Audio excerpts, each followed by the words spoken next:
Practice ചെയ്ത് ഒരു level വരുമ്പോൾ മാത്രമാണ് നിങ്ങൾ ചെയ്യേണ്ടത്. അപ്പോൾ നമുക്ക് നമ്മുടെ നേരെ വീഡിയോ ഇടുക.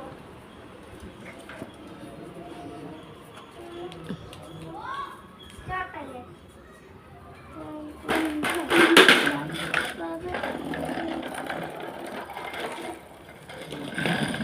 അപ്പോൾ നിങ്ങൾ ആദ്യത്തെ സ്കിറ്റ് കണ്ടായിരിക്കും പഠിക്കുന്ന ഇറങ്ങുന്ന രീതി. നമുക്ക് രണ്ടാമത്തെ സ്കിറ്റ് ചെയ്യണം.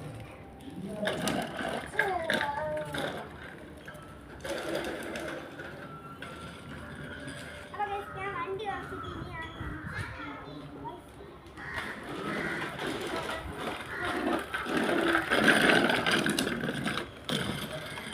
കുറച്ചിട്ട് എൻ്റെ വീഡിയോ ഇഷ്ടപ്പെടുകയും ഒന്ന് ലൈക്കും സപ്പോർട്ടും ചെയ്യുക ഗൈസ്.